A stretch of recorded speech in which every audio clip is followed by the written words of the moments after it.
All right, welcome to this week's Foundation Friday. Today we have Dave Bryce from Priority Home Lending.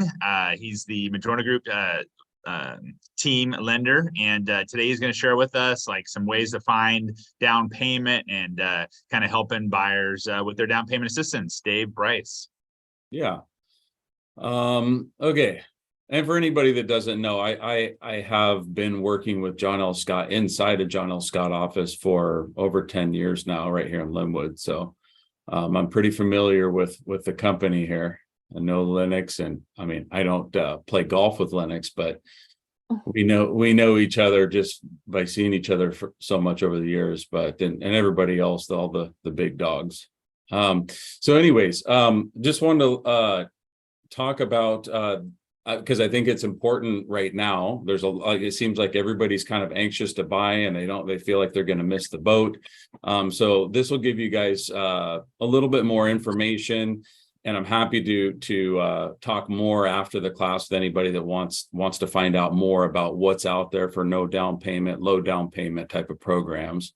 So I'm going to start now. So how to find down payment and closing costs for today's buyer.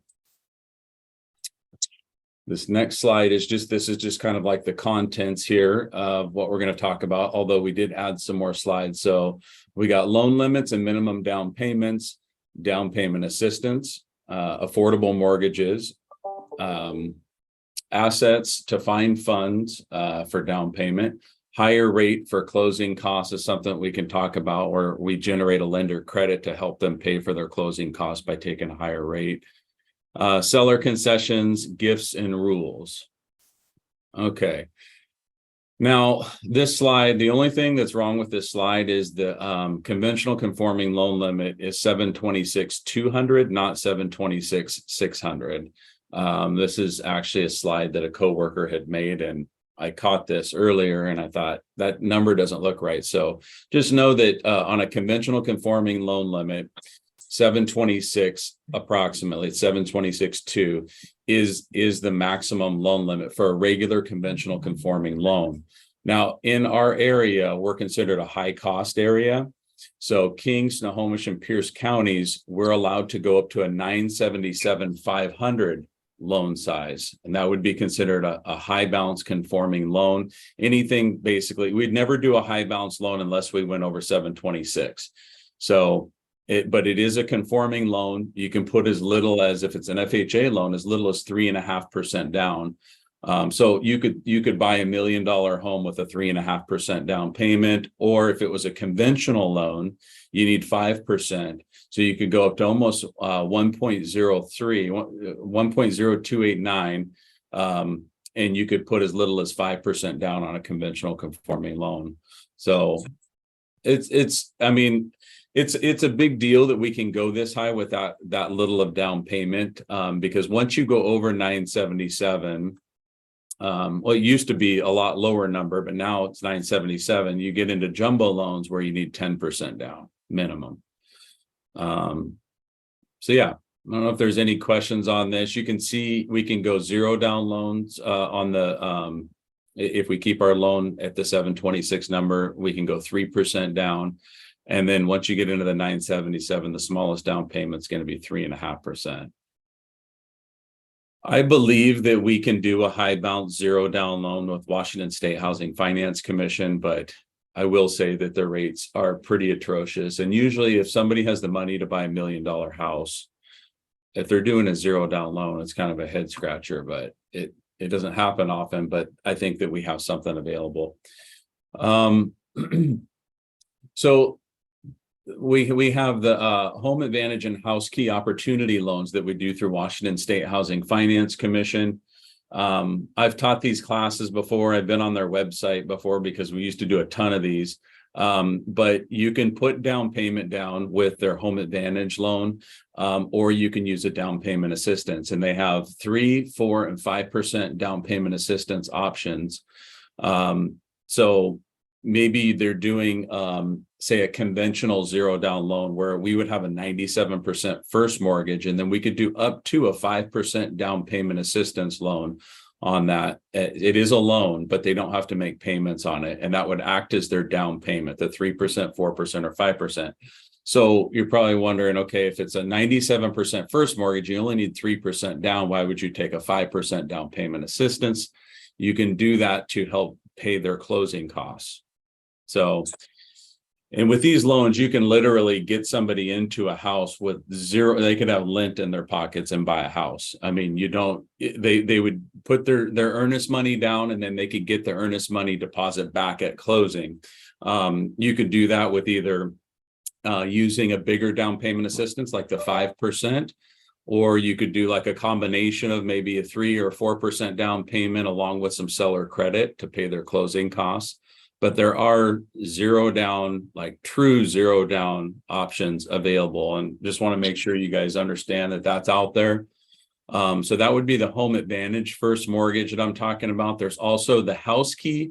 The House Key one off to the right here, this one has a lot stricter income requirements.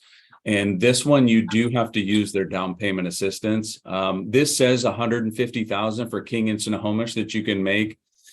I would say that that's a little misleading. Yes, you can do that, but you really need to be making a lot less, almost like to the tune of like half of that much to do most of the zero. Like if somebody's making, you have a client that's making under 80,000 a year, that's more like what we would end up using a House Key loan for.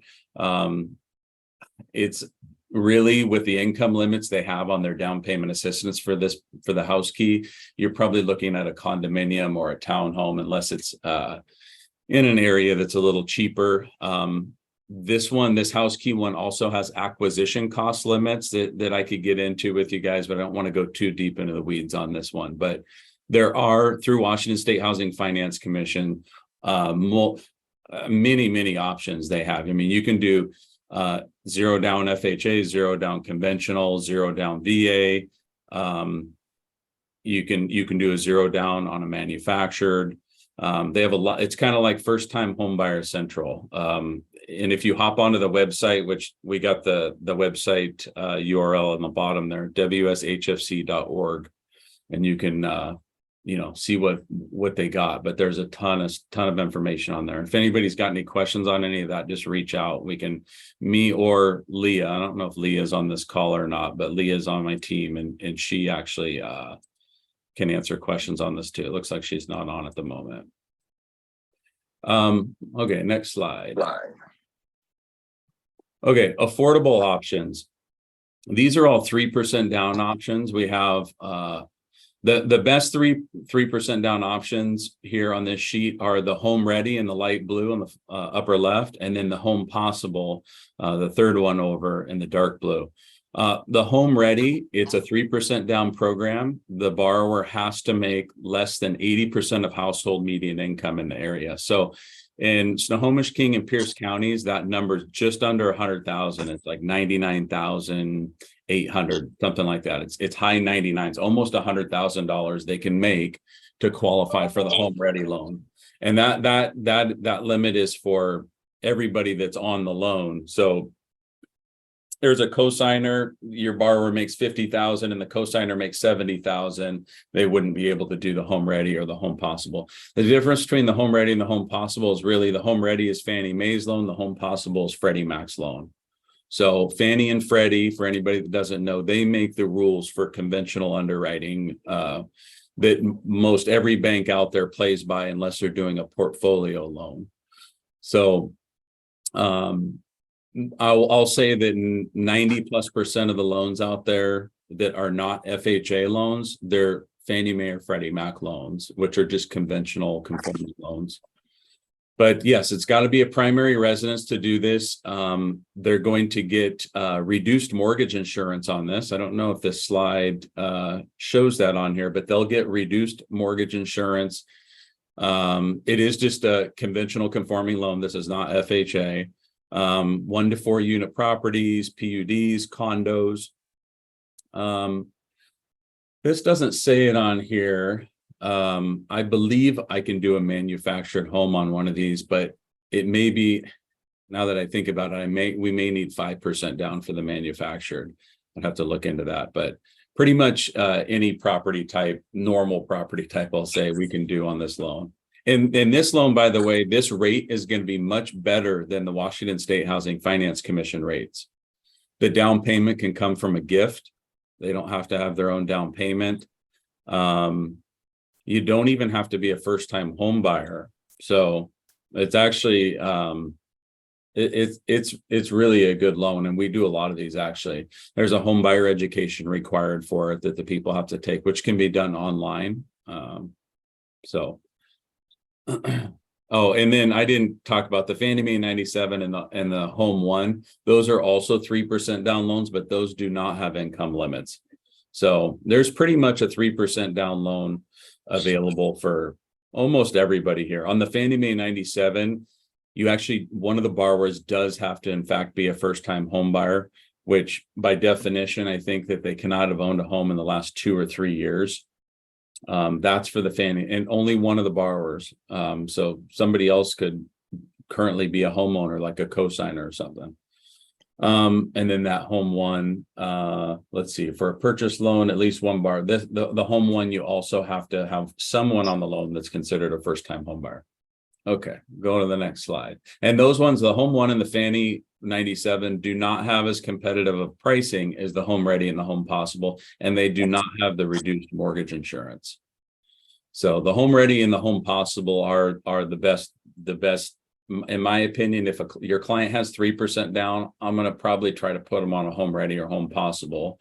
I'm not going to force them, but I'm going to recommend it just because it's the best pricing and the best mortgage insurance. There's also USDA loans. I had Leah whip up this slide for me today just to kind of show a little bit of an outline of a map of USDA eligible areas. What you can't probably see very well on this map, and there's a URL on the bottom that you could type that in, and you can pull up the USDA eligibility map. It'll allow you to plug in an address to see if your house that you're purchasing or trying to purchase is USDA eligible. USDA loan is the best zero down loan there is, in my opinion, besides a VA loan. VA loan's the best. There's no mortgage insurance on a VA loan. And you get really competitive rates, better than conventional. USDA loan also has really low rates with very little mortgage insurance. There is an upfront fee on the USDA loan that they wrap into the loan, but it's a great zero down loan. Also, in my opinion, if you can do it, more competitive, better for your client than the Washington State Housing Finance Commission loan. Only real caveat with this loan is they take a little bit longer to close because we have to prepare the loan, get it ready to close, and then we send it to USDA to approve it. And there's a waiting queue at USDA. So usually I'll tell an agent to write a 45-day or sooner close date on these. So we honestly have not been doing a lot of these just because we've been in such a competitive market for a while. It's harder to get an offer accepted. But if it's a house that's been listed for a while and it's in an eligible area, awesome loan. So you can see on this map where you see this darker or this orangish yellow color, that's all not USDA eligible. They are trying to promote growth in more rural areas.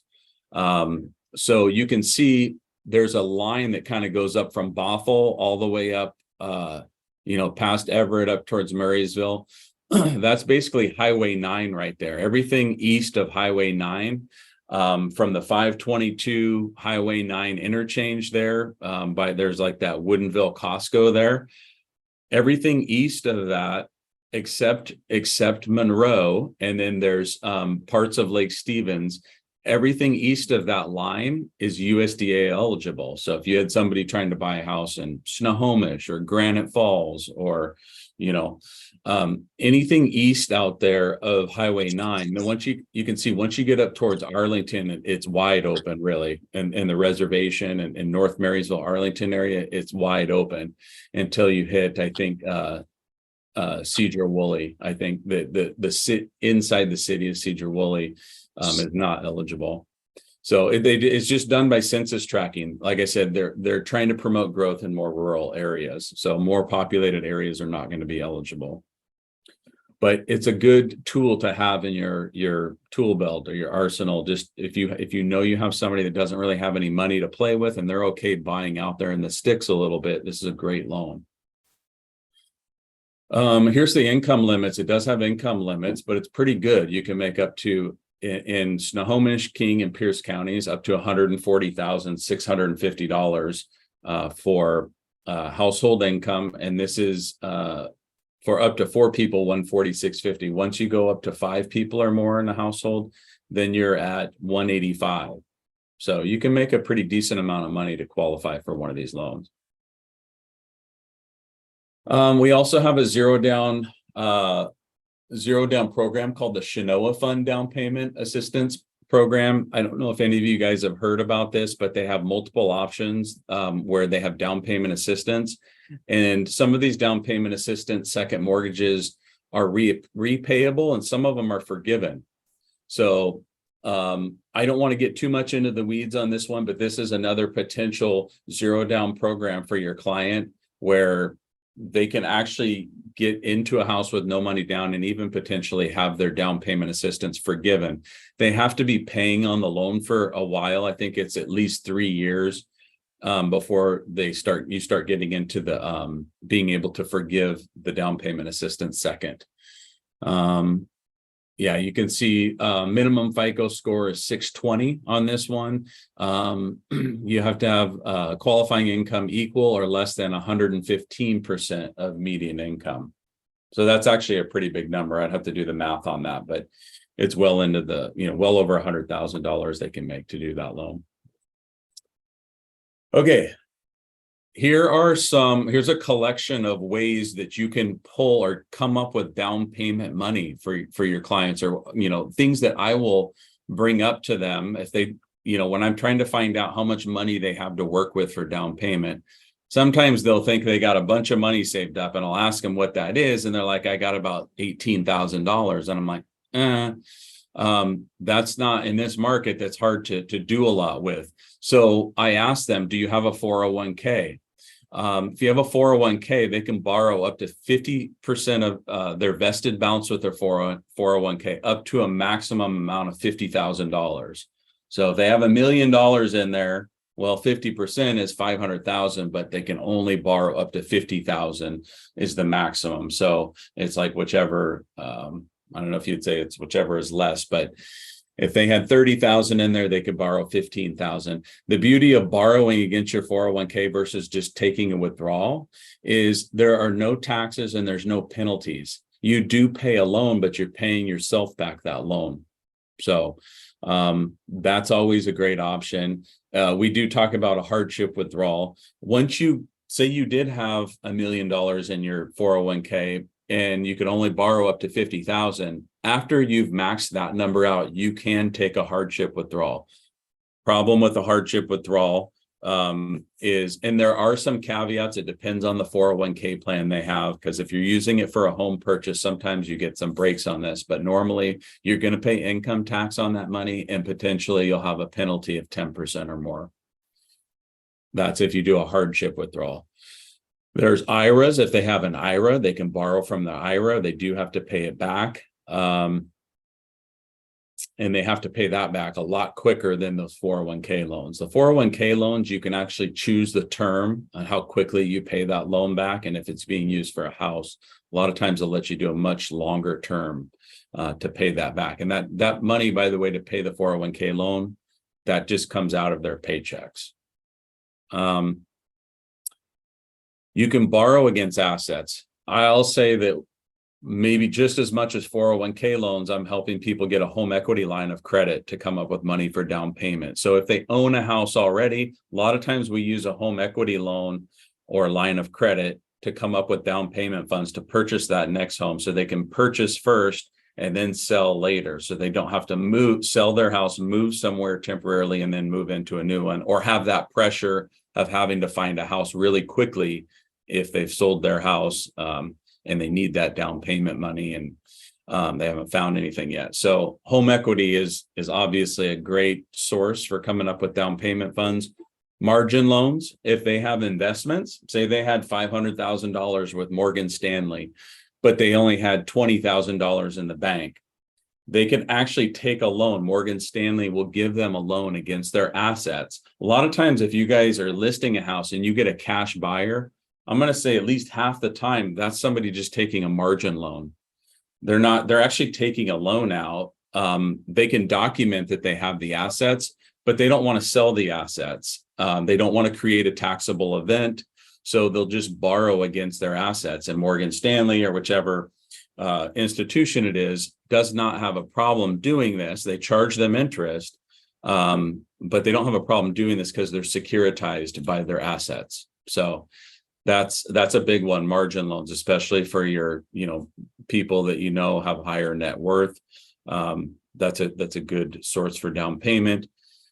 Another one we threw in here for fun is, and I've done this multiple times, is have somebody, if you own, let's say you have, I don't know, I just bought a Tesla. Let's say you have a brand new Tesla and it's worth, I don't know, let's say it's worth $50,000 and you don't owe anything on it.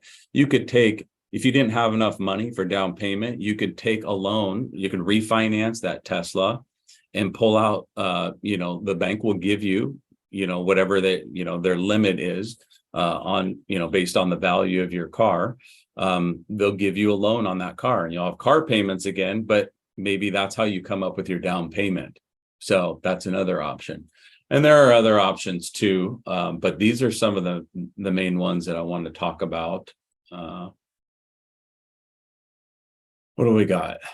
Oh, another way to come up with closing costs is by taking a higher interest rate. So this rate sheet's a little bit old, but on the right-hand side, this is kind of what we see on the lending side. When somebody says, hey, what's your interest rate? Well, we see a sheet that's got maybe 20 different interest rates on it. You can see here, let's look at the top rate. It says 5.25% interest rate. This is a 30-year fixed. You could get 5.25%, but you're going to pay in this middle column. I don't know how legible it is on your side. It's big on my screen, but 4.375 points is what they would have to pay to get 5.25 interest rate. So 4.375 points means 4.375% of the loan amount is what they would pay to get that interest rate. So if it was, say, for easy numbers, if it was $100,000 loan, they would pay 4.375% of $100,000. So they'd pay $4,375 to get that interest rate. Now, if you go towards the bottom of this page, let's look at 7.625%. If they took 7.625 interest rate, we're going to be able to generate a 1.125% credit to go towards their closing costs. So if that was a $100,000 loan, we're able to credit them $1,125 towards their closing costs. By the way, most closing costs that they'll see, they're third-party closing costs. They're paying for an appraisal, title report, escrow, recording with the county, credit report. Sometimes there's condo HOA questionnaire fees that the property management company will charge when we're approving the condo project. To fill out a questionnaire. So, but these credits can go to pay their closing costs, but by taking a higher interest rate. I don't know if that makes sense to you at all. I look at this stuff every day and been doing it for a long time, but basically, depending on what interest rate they want, there are closing costs associated with it. And sometimes if they take a higher rate, we can generate a credit to pay their closing costs for them.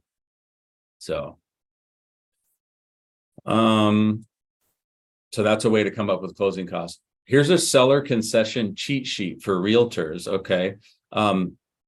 When you're only putting down, let's say like a 3% down payment, you're not going to be able to get as much credit from a seller as, say, if your client's putting down 20%. So this shows you, so like conventional here, primary and secondary home.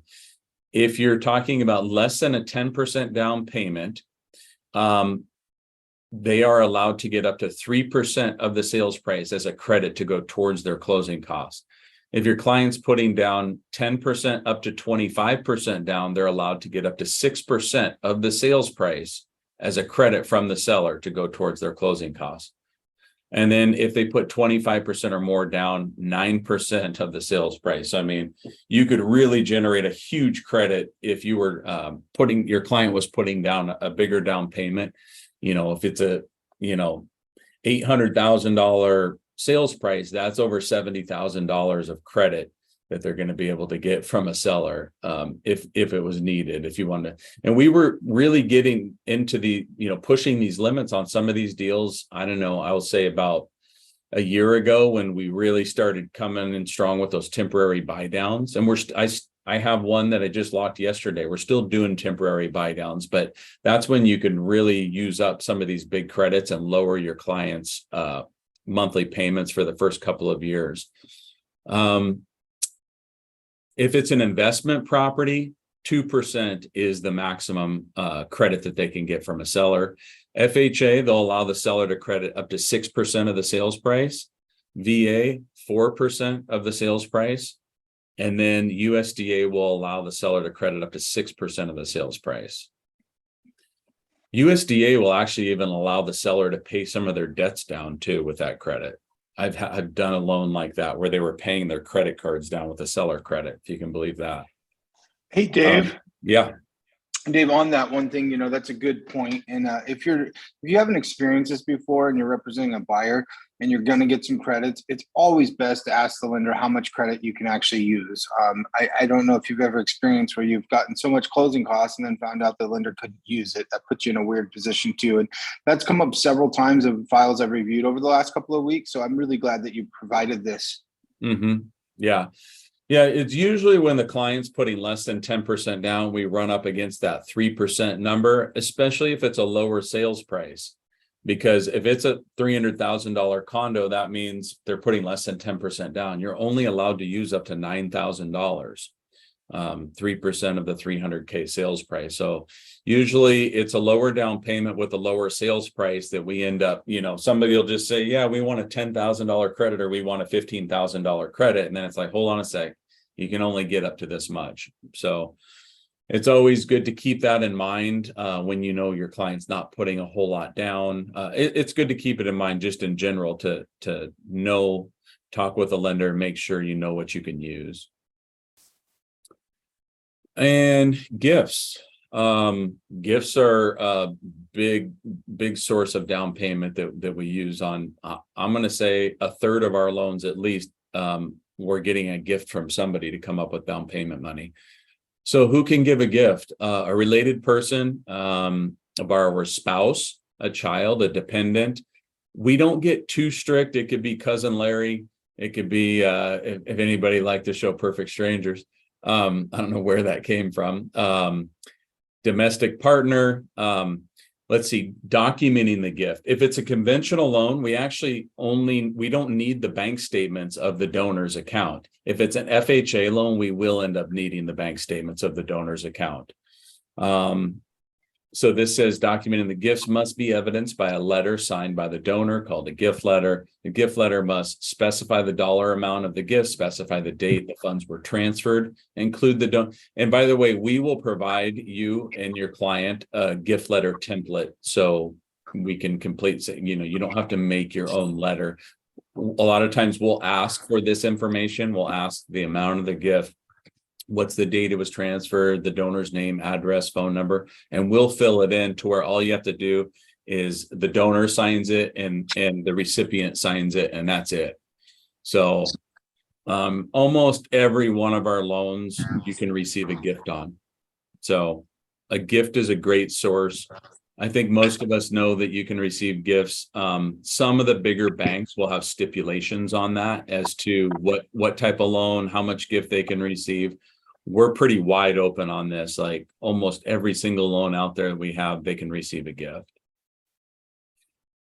And this last slide, Leah had put this together before. It just shows you some stuff you can do with seller credit. 2-1 buy down. I do a fair amount of these.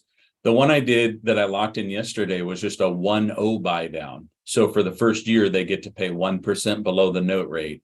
And then years 2 through 30, they pay the note rate. So on that one, I don't know if anybody's been paying attention. Rates have come up quite a bit this week. We got some jobs report numbers that were really good and blew out the expectations, which is, you would think, okay, that's good news. What's the problem? Good news is bad news for mortgage rates right now, because they're trying to choke out the economy. Essentially, they want to slow this train down. Anyways, rates have come up a lot. So the one that I did yesterday was like 7 1/8 was the note rate, but in the first year he gets to pay 6.125. And this was about a $600,000 loan. He's only paying like, we're using a seller. He's getting a seller credit, but they're only paying about $4,600 to have that 1% lower interest rate for the first year, which helps him kind of graduate into his payment. And he plans on making more money next year anyway. And hopefully we should have an opportunity to refinance in the next 12 to 24 months. So, but this 2-1 buy down, this example here on the top left, the note rate is 6.875. So if you look to the far right, it says years 3 through 30, 6.875. But in the first year, because this is a 2-1 buy down, they get to pay 2% below that note rate. So it's just a regular 30-year fix, 6.875. We're applying this temporary buy down. So in the first year, it's 4.875, 2% below. That's the 2 part of the 2-1 buy down. And then the 1 is 5.875 in year 2. They get to pay 1% below the note rate. So it does cost a fair amount of money to do this. Usually we're using seller credit to do something like this. But just remember, these are still out there to create affordability for your client, help them, sleep better at night with these high payments that we're having right now with the high rates. So these are definitely a great option to help your client kind of pull the trigger to buy a house. Then this bottom little screenshot is actually showing you like a permanent rate buy down. In this, with where rates are now and what the forecasts are for rates, I don't encourage people spending a bunch of money on a permanent rate buy down, just because the break evens take a while on these, and most likely they'll refinance before they hit their break even. But conservatively, this is a better conservative way to go about it. If somebody's afraid, well, what if interest rates don't come down? A permanent rate buy down, they never have to think about it. This temporary buy down, you're still paying a higher note rate, but you get the rate relief in the first couple of years. And by the way, say that temporary buy down on the 2-1, say that costs $15,000. That $15,000 just sits in a holding account. If they end up refinancing this loan in 8 months and they didn't use that whole $15,000, so that on the temp buy down, say it costs $15,000. What's happening is in the first year and the second year, they're pulling from that $15,000 to make up that interest rate discrepancy. And so say after 8 months, they only use $5,000 of the $15,000. Well, you still have $10,000 sitting in that account. And so if you refinance that loan, or your client refinances that, they will get that $10,000 back in the form of a check, or they'll net it out of their payoff. That's their money. On a permanent rate buy down, that money is gone. So that's another reason why I'm not super high. I don't have anything against permanent rate buy downs. I like them. It's just you couldn't. I see a lot of people end up refinancing before they break even on the money that they spent to save, let's say $200 a month. Maybe it takes 4 years to break even. If they refinance in 8 months, they wasted a lot of money. You can't waste any money on the temporary buy down. Anything you don't use, they give it back to you. So it's something about temporary buy downs that I think a lot of people don't understand is that money will never get wasted. It's your money. So anything that the temporary buy down costs sits in a holding account. If you don't use it, you get it back. And this last slide, Priority Certified Mortgage Ready program. This is just our pre-underwrite program. We try to pre-underwrite everybody that we can to help your clients put forth a more, compelling offer. We can submit your offer with a loan commitment letter. It says we've committed to giving them a loan. It is the next best thing to a cash offer. And it's something that we try to do on every loan we can. And when we submit with a commitment letter, we can close really fast. There's really only an appraisal that needs to be ordered, and we'll make sure the title is clear and clean. But that, like, we have a 17-day close that we're doing right now with one of these. Even without a certified mortgage ready, we can close in 3 weeks right now. But there is a certain amount of time that we need, just because we have to order an appraisal a lot of the time. Unless we get a waiver, we still have to wait for an appraisal to come back, and we can order one on a rush, but that's what adds any time to this. Otherwise, we'd probably be able to close in like 10 days. So, but yeah, that's pretty much it.